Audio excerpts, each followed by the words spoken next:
What if you have an old car without a display and you don't want to remove the old classic stereo that you have?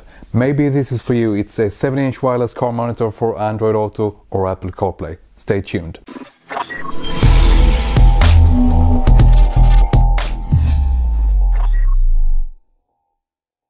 Hey guys, and welcome back to the channel. My name is Marcus and this is Tech and Cars. So maybe you have an old car like me where you don't have the best stereo with the most features. You have a really old navigation, maybe you don't have hands-free capability and so on. And Apple CarPlay and Android Auto is becoming very popular these days, both wired and wireless. So today we're going to take a look at this. This is a 7-inch wireless car monitor. It's CP-701. So this has Bluetooth, it has touchscreen, it has FM transmission, it has USB playback, and it has mirror link. And 1080p video, reversing video, voice call, network map, EQ settings, that's what's on the box. So let's get into the video and start unboxing this 7-inch wireless car monitor. So this is a close-up of the box. You see here on the front the unit itself, some icons and some text here telling you that this has Apple CarPlay and Android Auto, both wired and wireless.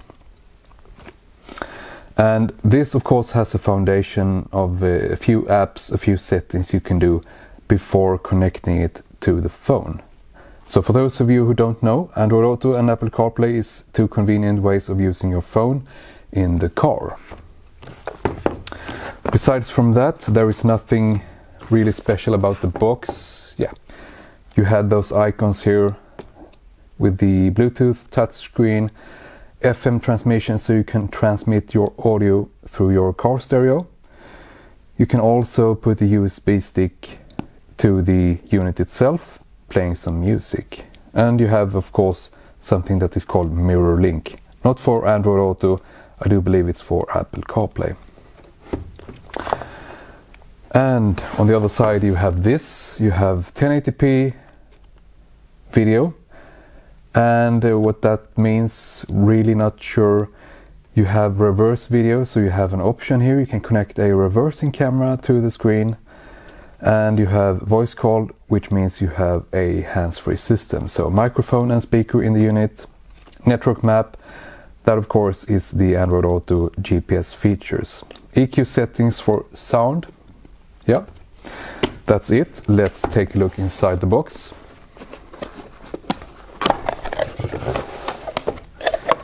We open it up and you have a manual in a few different languages.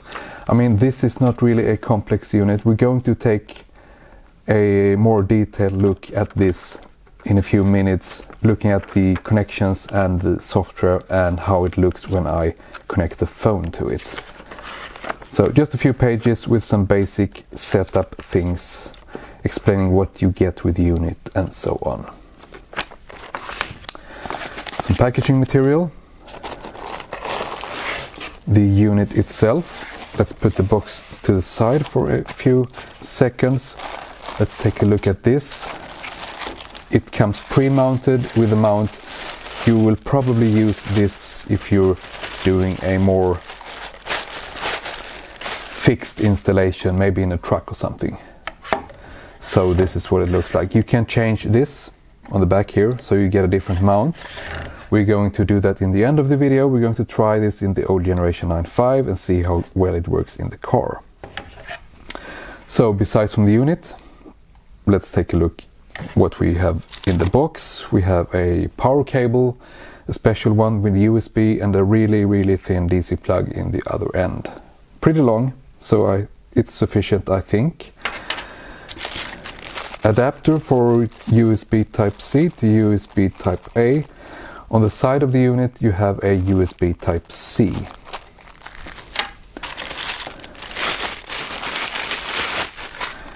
A windscreen glass mount. This is the one we're going to use in the old generation 9.5 to put it on the windscreen. I guess that's the most easiest way. Then you can of course disconnect it and bring it with you when parking the car. Some 3M tape for the fixed mount that you saw already on the unit. And auxiliary cable, 3.5 millimeters if you want to use that instead of the FM transmission. And also this is really nice, they also supply a 12-volt plug for charging. So you have two outlets. You can charge this, you can power this through this, and you can also have an additional cable to a phone, for example. So that was all in the box. Let's take a look at the unit a bit more in detail regarding the connections and regarding the software. So here we are in the lab at the bench, taking a look at the 7-inch wireless car monitor for Android Auto or Apple CarPlay. You can see here on the front that the screen is pretty glossy, and you also have this frame here. I guess it's for visibility in the car if it's sunny and so on. Here on the side you have 3.5 millimeter jack for aux cable. Then you have a jack for a reverse camera, so you can actually use this when viewing the area behind your car when you are in reverse. And a USB-C for the adapter they supply, maybe for a USB stick if you don't want to stream audio. You also have a outlet for the connector for the DC plug powering it up, and a microphone down there. And on the back here you have a speaker, which means that you can use this for hands-free calls, which is pretty neat. And on the back here you can remove this fixed mount and use this instead. So I'm going to use this in the Generation 9.5 in the end of the video testing this unit. And by the way, in the description section there will be a link where you can buy this unit. It's on Amazon. So I have prepared the 2-meter power cable here. So 2 meter, it's probably enough for most people. And let's connect it to the side here. I'm just gonna sort out the cable a bit. So we can connect it here to the side and take a look what's happening on the screen. So, cool. It says welcome. Boot up time, it's pretty quick, and here you have the default interface of the unit where you can select Android Auto or Apple CarPlay. You can turn off the display, you can use Bluetooth to connect to your phone, which I will do. USB to play music, FM transmission, for example, to set up your FM transmission, and regular settings. So let's go into the Bluetooth menu. You can turn on discoverable and so on. And as I said, you can use this as a hands-free. So your phone will communicate through Bluetooth with this. Let's go back, and USB, no device, I know. FM transmission, here you can select the frequency. You can also turn on and off the FM transmission feature. Here at the top you have a speaker. You can touch that and you can select the level of the audio. And then you have regular settings where you can adjust backlight, turn off the device speaker. If you have the device speaker on, you will hear the sound through the unit at all times, I believe. Wi-Fi, so it's communicating with Wi-Fi together with the phone. So the first step is actually to connect this via Bluetooth, and then it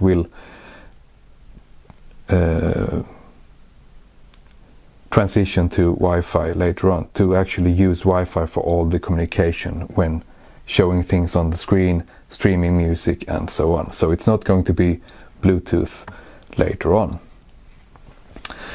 What about the screen? It's okay. It's a bit glossy.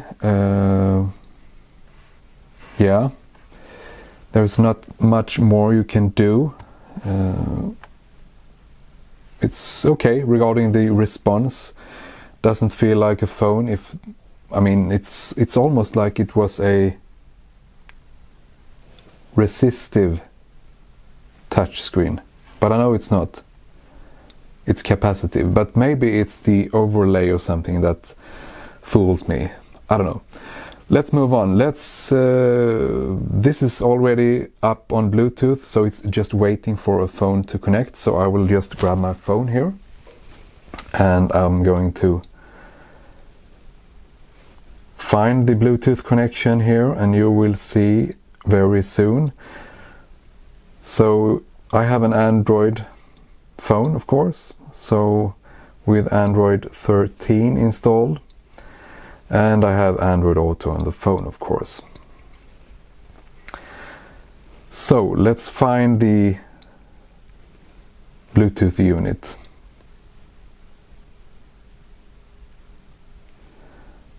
I want to add a new unit.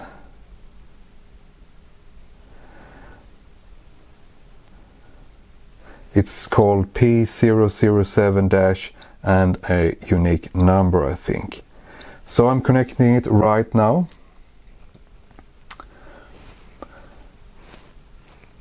You can see here my Zenfone 8 is now connected, and the Bluetooth icon on the top here changed appearance. Let's tap on the Zenfone. So now it's connected. Now it's moving on to Android Auto. So here you can see the map.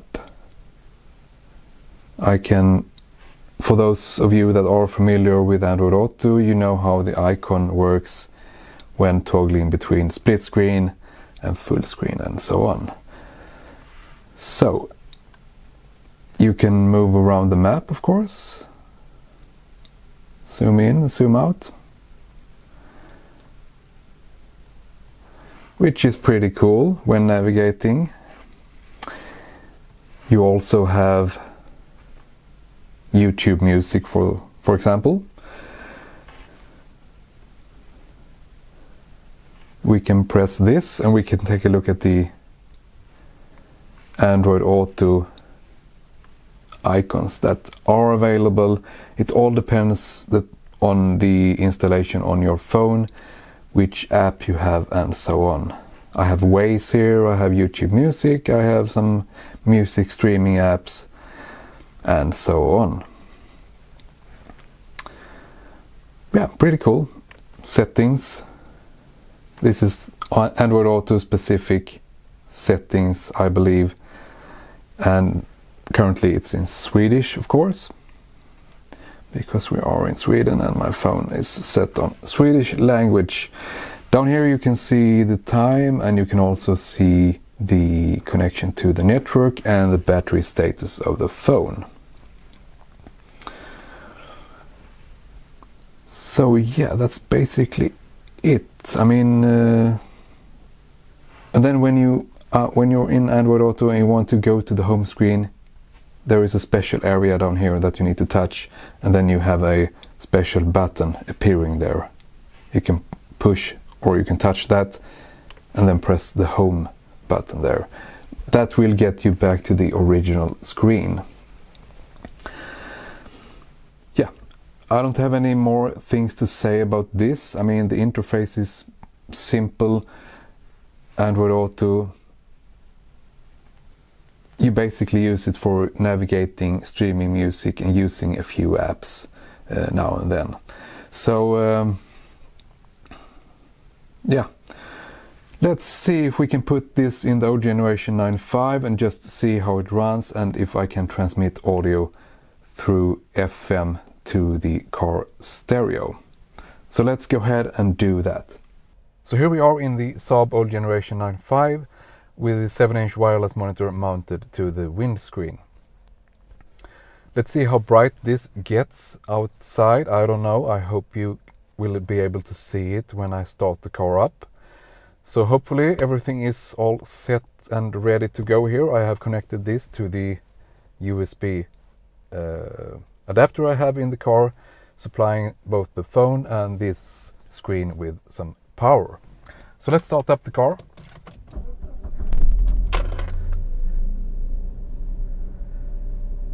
It says welcome on the screen. Hope you can see it. It's already booted up.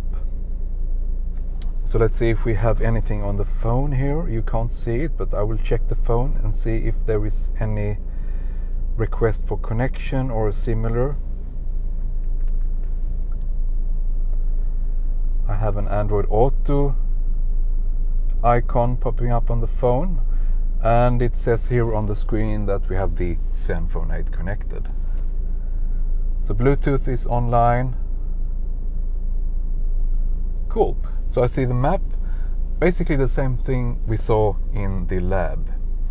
I'm going to try the FM transmission here.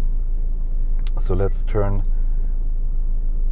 on the radio and let's find a frequency that we can use. Let's see if we can pick 108 megahertz. It's already on.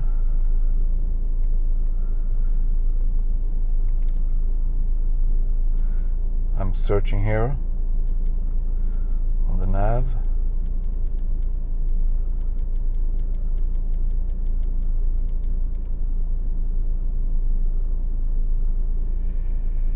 I have some just white noise. Let's see if we can play a short clip of some music. Let's go into Android Auto and pick music here, and we could basically take, I don't know, Mozart. Maybe not Mozart. Maybe this is all I have in the list.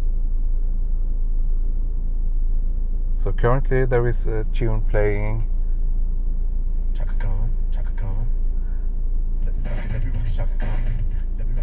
Yeah, not bad actually. I'm not going to play this. I don't want to get in any copyright issues.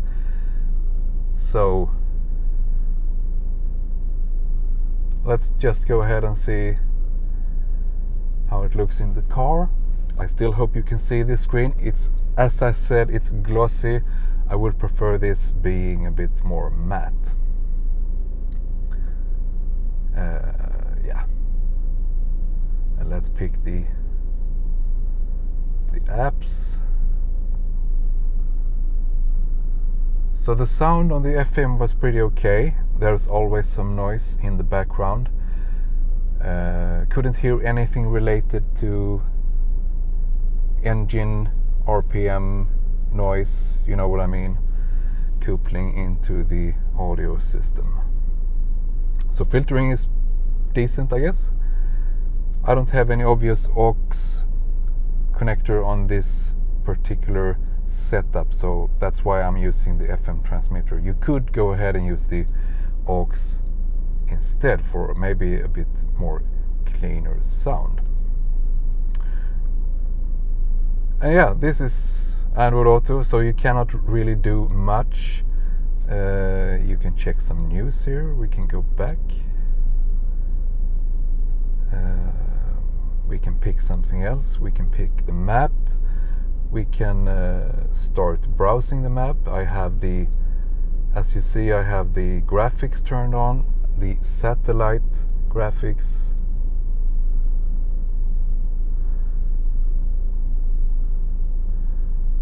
And it's pretty responsive. I mean, you could use this as a extension of your navigation from the phone on a bigger screen, more uplifted in the windscreen. I guess you want to stream music and stuff like that also. But it's a good option for extending your phone a bit in the car if you don't want to remove the original car stereo. So in this I have the old generation 9.5 original nav unit from 2005. The map data is from 2017, so it's a bit outdated. It works, but for me personally, I would not go for this solution. I would like to keep the windscreen free from any objects, but maybe if you have a different type of car, maybe it suits you better. The device is okay. I mean, for around 100 and 120 euros, this is what you get. I guess there are more expensive units, and you could also change your entire car stereo for one with Android Auto built in, of course. And yeah, that wraps up the video. There is not much more here we can do actually. Seems like everything is working fine. Installation was easy, connection was easy when turning on the car. Yeah, let's wrap up the video. So this was the 7-inch wireless monitor for the old generation 9.5, or at least testing it in the old generation 9.5. It's pretty convenient using Android Auto or Apple CarPlay. The apps, they look a bit different. They're easy to navigate to, especially since you're driving a car and you need to focus on the road. This has both wired and wireless Android Auto or Apple CarPlay, which is great. I use the FM transmission in the car to send some music to the system. And as you know, this can also be used as a hands-free functionality, so I could get the sound coming in the car speakers, and this has a microphone in it. So it can be used as a hands-free solution as well, which is pretty neat. It's running Linux. It has a resolution of 1024 x 600, so it's not the highest. Pretty responsive. I think it's okay. It's the only thing I really don't like. It's the glossy screen. So maybe you can do something about that. There is a link to this in the description section, and you can find plenty of these units. They look all the same. They're from a Chinese company. They're branded differently. They almost have the same software, etc., etc. So for me personally, I'm not going to use this type of device in the old generation 9.5. But if you like this, be sure to check it out, because it might be helpful to you when going on road trips, or you want a hands-free system and so on in the car. Yeah, that's basically it. If you enjoyed today's video, please like, share and subscribe, and I'll see you in the next one. Take care and drive safe.